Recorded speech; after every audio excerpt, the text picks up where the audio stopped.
BNP chairperson Khaleda জিয়ার বিরুদ্ধে বড় প্রক্রিয়া কয়লা খনি দুর্নীতির মামলা বিচারিক আদালতে চলতে বাধা নেই। বৈধতা চ্যালেঞ্জ করে দায়ের করা রিট খারিজ করে মামলাটি বৈধ ঘোষণা করেছে হাইকোর্ট। এ বিষয়ে কথা বলবার জন্য আমাদের সঙ্গে যোগ দিচ্ছেন দুদকের আইনজীবী খুরশিদ আলম খান এবং খালেদা জিয়ার আইনজীবী রাগিব রউফ চৌধুরী। রাগিব রউফ চৌধুরী, আপনার কাছেই প্রথমে জানতে চাই যে আপনি বলেছেন যে আপনারা সংক্ষুব্ধ, কি কি কারণে সংক্ষুব্ধ, খুব সংক্ষেপে আমরা জানতে চাই। যেহেতু রায় দিয়েছে, আমি আদালতের ব্যাপারে রায়ের ব্যাপারে সরাসরি মন্তব্য করব না। তবে এই এই মামলার শুনানিতে আমরা যে বক্তব্যগুলো উপস্থাপন করেছি তার মধ্যে অন্যতম ছিল যে এই বিএনপি চেয়ারপারসন বেগম খালেদা জিয়ার বিরুদ্ধে এই মামলাতে সরাসরি দুর্নীতির কোনো অভিযোগ নাই এবং এই মামলাতে কোনো আর্থিক লেনদেনেরও কোনো অভিযোগ নাই।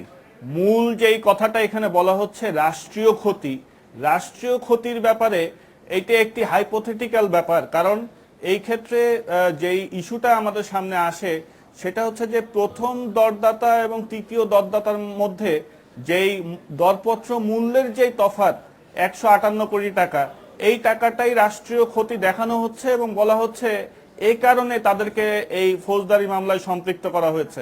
আমরা বলতে চেয়েছি যে এই যে এভাবে যদি দেশের প্রধানমন্ত্রীর বিরুদ্ধে শুধুমাত্র একটি কাজের অনুমোদনের জন্য যদি ফৌজদারি মামলায় সম্পৃক্ত করা হয়, সেই ক্ষেত্রে আমি মনে করি যে সরকারের প্রতিটি কাজের ক্ষেত্রেই এই প্রধানমন্ত্রীর বিরুদ্ধে একটি ফৌজদারি মামলা হতে পারে। আপনারা জানেন যে অনেক মামলা আছে, যে অনেক প্রজেক্ট হয়, যে প্রজেক্টগুলোতে দেখা যায় এক সময় একটি মূল্যে শুরু হচ্ছে, পরবর্তী সময় বিভিন্ন সময় মূল্য বৃদ্ধি করা হয়। এখন যদি বলেন যে এই যে যেই তফাৎ হচ্ছে, অর্থাৎ আমি 500 কোটি টাকাতে একটা প্রজেক্ট শুরু করলাম, পরে এটা 2500 কোটি হলো, এখন যদি বলা হয় যে এই যে মাঝের যে টাকা, এই টাকার জন্য এই ক্ষতির জন্য আমি দেশের প্রধানমন্ত্রীকে এই ক্ষেত্রে দায়বদ্ধ করব বা ফৌজদারি মামলায় নিয়ে আসব, তাহলে আমার মনে হয় দৈনন্দিন প্রতিদিনই যে মামলা যেই প্রজেক্ট যে সিদ্ধান্তগুলো প্রধানমন্ত্রী অনুমোদন দিয়ে থাকেন, সেক্ষেত্রে প্রতিটি সিদ্ধান্তের জন্যই ফৌজদারি মামলা হতে পারে।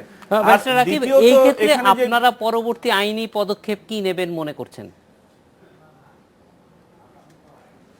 আমরা রায় পাওয়ার পরে আমরা অবশ্যই আমরা মনে করি যে এই ক্ষেত্রে আমরা ন্যায় বিচার, আমাদের বিএনপি চেয়ারপারসন বেগম খালেদা জিয়া তিনি ন্যায় বিচার পাননি এবং এই ক্ষেত্রে আমরা পরবর্তী সময় আপিল বিভাগে যথাযথ প্রক্রিয়ায় আপিল দায়ের করব।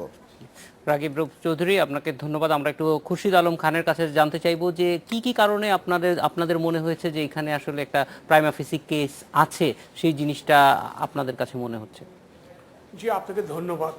আসলে প্রাইমা ফেসি কেস এখানে আছে, এটা দুদক তার এফআইআর, চার্জশিট, অনুসন্ধান রিপোর্টের মধ্যে আছে এবং সেটা মাননীয় আদালত এফআইআর চার্জশিট পর্যবেক্ষণ করে সিদ্ধান্ত নিয়েছেন এখানে প্রাইমা ফেসি কেস আছে, মিসকন্ডাক্টের এলিগেশন আছে এবং ক্রিমিনাল ইন্টেনশন আছে। আদালত বলেনি খালেদা জিয়া দোষী, আদালত বলেছে যে প্রাইমা ফেসি কেস যেহেতু আছে, ক্রিমিনাল মিসকন্ডাক্টের উপাদান আছে, ক্রিমিনাল ইন্টেনশন ম্যানস্লের উপাদান আছে, বিচারিক আদালতে বিচার চলতে আইনগত বাধা নাই। এখানে একটা কথা বলা হচ্ছে বিচার, ওনারা ন্যায় বিচার পাননি, এই মামলার তো বিচারই শুরু হয়নি, কাজেই ন্যায় বিচার পাওয়া না পাওয়ার তো প্রশ্নই আসে না। ওনারা বিচার কাজকে থমকে রাখার জন্য একটা টেকনিক্যাল পয়েন্টে 2008 সালে মামলাটা রুল এস্টে নিয়ে রেখেছিলেন। আমরা এই মামলাটা নিষ্পত্তির জন্য চেষ্টা করছি দীর্ঘ 8 বছর যাবৎ। এই 8 বছর যাবৎ এটা আমরা চেষ্টা করে আজকে মহামান্য হাইকোর্ট ডিভিশন রায় দিয়েছে, রুল খারিজ করে দিয়েছে, স্টে ভ্যাকেট করেছে, বলেছে নিম্ন আদালতে বিচার চলবে। তো উনি বললেন যে বিচার পাইনি, বিচারই তো শুরু হলো না। একটা বিচার শুরু হয় from the date of framing charge থেকে, এবং চার্জই তো মামলার হয়নি, মামলা শুধু আমলও নিয়েছেন। কাজেই এই স্টেজে এসে আমরা বিচার পাইনি, আমার মনে হয় এটা খুব ইমোশনাল একটা কথা, জাস্ট পলিটিক্যাল একটা স্টেটমেন্টের মতো ওনার আর্গুমেন্ট আমার মনে হলো। আর নাম্বার 2, এখানে কিন্তু প্রত্যেকটা প্রধানমন্ত্রীর এগেইনস্টে মামলা চলবে এটা মনে ঠিক না।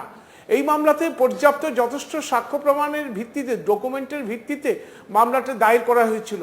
হোসাফ গ্রুপের চেয়ারম্যান মোয়াজ্জেম হোসেন, তার যোগসাজশে এই রিটেন্ডারের একটা প্রস্তাব ছিল পেট্রোবাংলার পক্ষ থেকে, সেই রিটেন্ডার পুনঃ দরপত্র আহ্বান না করে তারা যাদের দ্বারা আর্থিকভাবে লাভবান হবে তাদেরকে কাজটি পাইয়ে দেওয়ার জন্য যোগসাজশে এই টেন্ডারটা করেছে এবং তাদেরকে পাইয়ে দিয়েছে এবং এভাবে 159 কোটি টাকার ক্ষতি হয়েছে।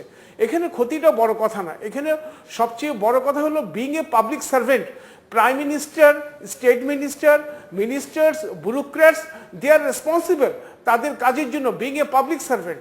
কাজেই আপনি যদি মিসকন্ডাক্টের এলিগেশন থাকে আপনার বিরুদ্ধে একটা কেন 100টা মামলা হতো তো অসুবিধা নাই, আইনি কোনো বাধা নাই। প্রাইম মিনিস্টার আইনের ঊর্ধ্বে নাই, এইটাই আজকে রায়ে প্রমাণ হলো বাংলাদেশে কেউ আইনের ঊর্ধ্বে নয়। প্রাইম মিনিস্টার খুরশিদ আলম খান, রাগিব রউফ চৌধুরী, আপনাদের দুজনকে অনেক ধন্যবাদ আমাদের সঙ্গে যোগ দেওয়ার জন্য। এই ছিল আজকের এডিটর স্পিকে। আমন্ত্রণ আমাদের পরের আয়োজন।